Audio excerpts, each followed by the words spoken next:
చట్టసభల్లో బీసీలకు 50% రిజర్వేషన్లు కల్పించాలని బీసీ సంక్షేమ సంఘం జాతీయ అధ్యక్షులు ఆర్ కృష్ణయ్య డిమాండ్ చేశారు. మార్చి 12, 13వ తేదీలో నిర్వహించ తలపెట్టిన చలో ఢిల్లీ కార్యక్రమాన్ని విజయవంతం చేయాలని పిలుపునిచ్చారు.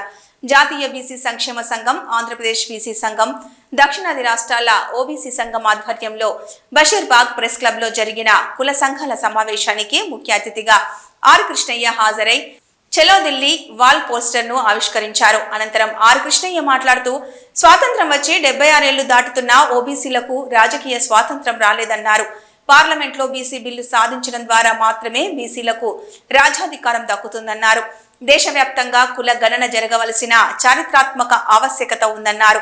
కేంద్ర ప్రభుత్వం ఇప్పటికైనా ఓబీసీల సమస్యలపై స్పందించాలన్నారు. మహిళా బిల్లు మరి గతంలో పార్లమెంట్ లో మహిళా చట్టం చేసి ఇచ్చారు.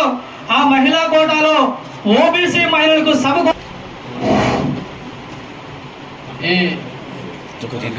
బీసీలో ఊపిరిగా తన జీవితం మొత్తం 50 సంవత్సరాలు త్యాగం తర్వాత గ్రేటర్ హైదరాబాద్ ప్రెసిడెంట్ రూపేష్ సాగర్ గారికి, అందరికీ ఇక్కడ వచ్చినటువంటి మిత్రులకు అందరికీ, ప్రింట్ మీడియా, ఎలక్ట్రానిక్ మీడియా మిత్రులకు అందరికీ, భాస్కర్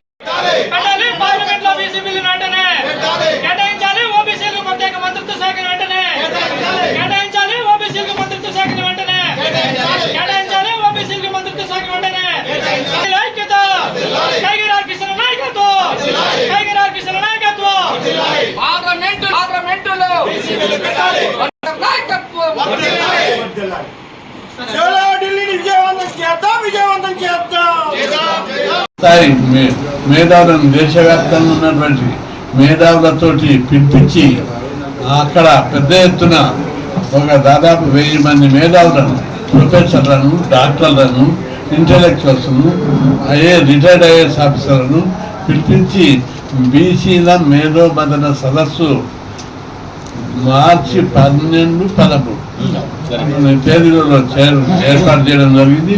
ఈ సదస్సుకు డాక్టర్ మారేష్, జబ్బల శ్రీనివాస్, భరత్, భూపేష్ సాగర్ వీళ్ళ నాయకత్వంలో జరుగుతుంది. ఈ సదస్సుకు గ్రౌండ్ వరకు బాగా ఇతర రాష్ట్రాలు, కర్ణాటక ఇన్ఛార్జీలు పెట్టాం, ఒక్కొక్కరు ఒక రాష్ట్రానికి. కాబట్టి అందరూ పాల్గొని తమ అమూల్యమైనటువంటి సలహాలు, సూచనలు, డ్రాఫ్ట్ తయారు చేసి కేంద్ర ప్రభుత్వానికి సబ్మిట్ చేయాలని చెప్పి నిర్ణయం జరిగింది. 76 ఏళ్ళు అయితే కూడా ఈ దేశంలో బీసీలకు అన్యాయం జరిగింది. బీజేపీ పార్టీ బీసీలకు అనుకూలంగా ఉంది. బీసీల పార్టీ బీసీని ప్రధానమంత్రి చేసినటువంటి చరిత్ర ఒక బీజేపీ పార్టీకి ఉంది.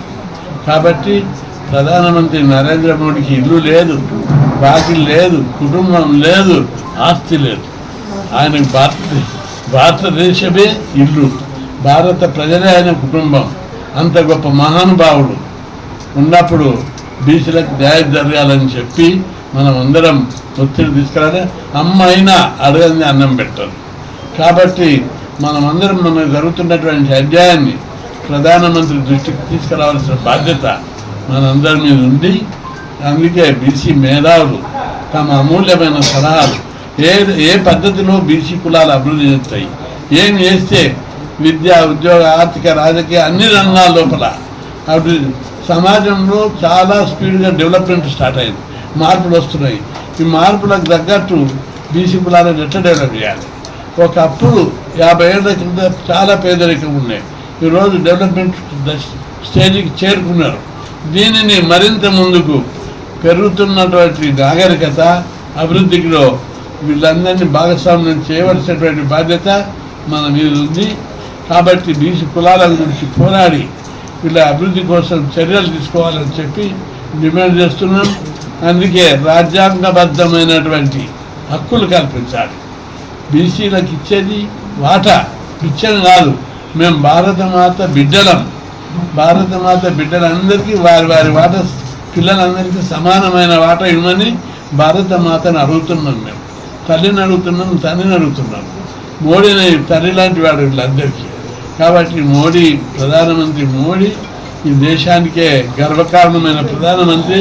ప్రపంచంలో మోడీ యొక్క కీర్తి ప్రతిష్టలు చూసి గర్వపడుతుంది. మొన్న అమెరికా పోయినా ఏ దేశం అయినా మోడీని చూసి విదేశాలందరూ ఆదర్శ పురుషుడుగా ఆదర్శనీయ మహానుభావుడుగా గుర్తించి కీర్తితోటి వేదోళ్ళు కొలలాడుతున్నారు. కాబట్టి బీసీలందరూ ఐకమత్యంతో ఈరోజు తెలంగాణలో బీసీ వాదం బలంగా ఉంది. ఒకప్పుడు బీసీ అని చెప్పుకునేకే లేదు. ఈ 50 ఏళ్ళ పోరాటం లోపల నేను 12,000కు పైగా ఉద్యమాలు చేశాను. ఎక్కువ భాగం ఉద్యమాలన్నీ విద్య గురించి, హాస్టల్ పెట్టాలి, గురుకులాలు పెట్టాలి,